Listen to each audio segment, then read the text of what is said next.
So, Steph, how did it feel stepping back out on the court tonight?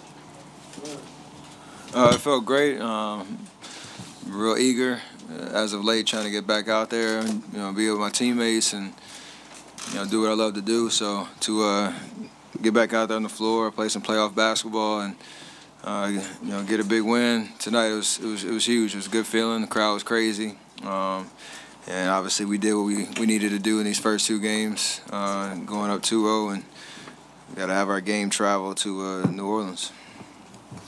Steph, you were shaking your legs, you were clapping, you were standing up. How long did it feel to get to that 420 mark when you finally got to go in there and then to hit that first shot? A lot of that today. 420.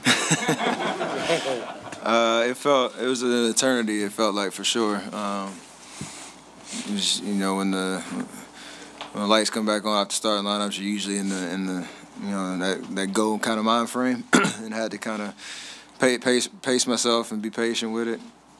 It seemed like it took forever, but it was a good feeling to get back out on the floor and just let loose and have fun. Kevin, you guys have been playing some grit and grind games. Like, when Steph is on the court, how does that change, like, the energy and the pace, and can you feel it? On offense, definitely picks the pace up for us, but I think defensively we stick to the same principles. When Steph's not out there, it's not a lot of, the off-ball movement, the space, and stuff is it's a little, obviously it's different having him out there, but when he's out there, he's creating, just pace with his movement off the ball, just, in the pick and roll. Then you got two shooters in the corners with him and Draymond in the pick and roll. That just spreads the floor out for us even more. So I think on the defensive side of the ball, though, we still stick with what we do. Steph, it didn't take long for you to score, and we saw the tunnel shot beforehand. Were there any other signals kind of leading up to this week in terms of your regimen, workouts, that you felt like you're going to be back to normal? I mean, you put the time in. I've been working hard, working on my body, trying to get my conditioning right, and stay strong, stay mobile and whatnot, and all my workouts and all that. So when I got back on the floor, I'd have confidence in myself to keep doing what I usually do.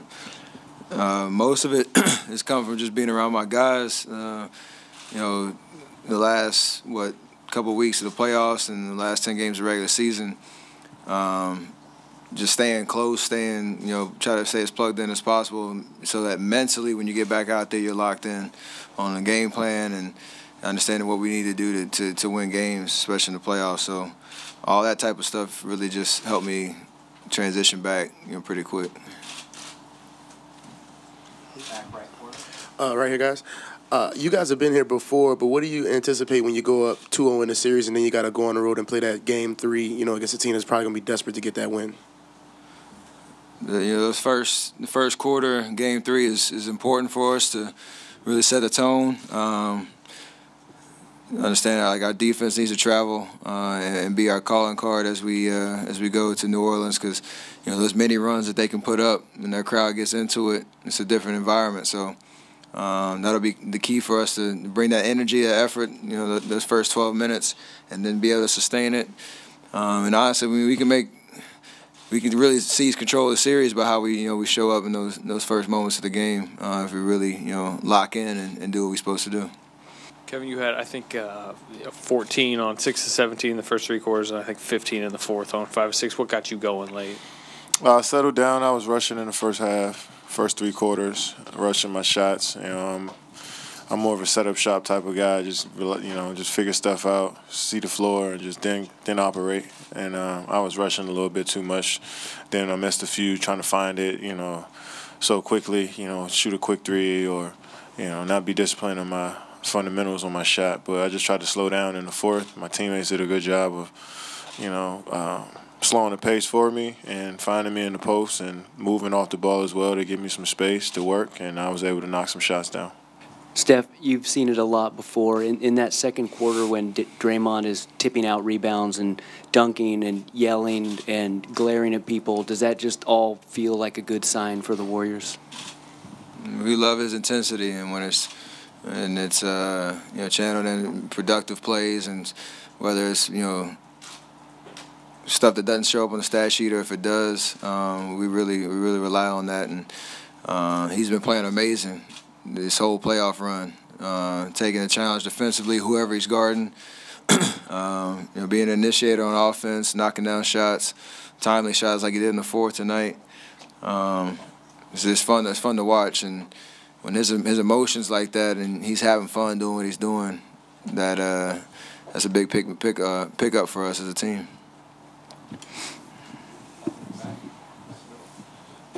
Kevin, what's Steph like when he can't play basketball? That's a good question.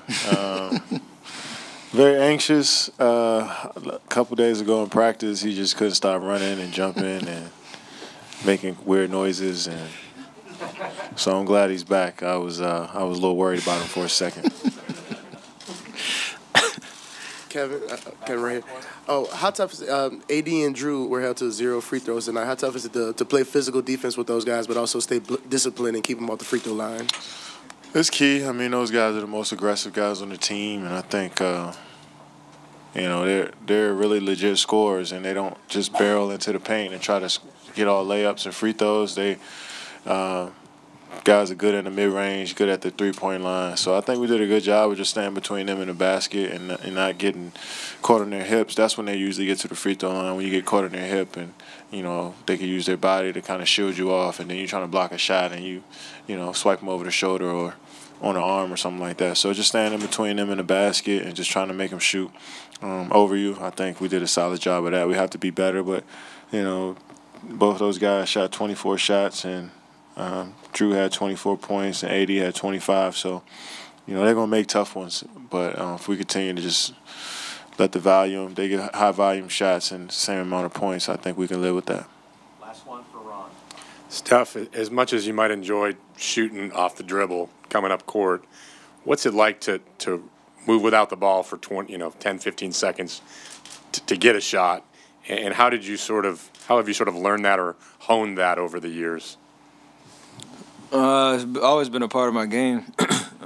High school, college, even in the pros, just trying to be versatile, whether you're on the ball, off the ball, still be a threat.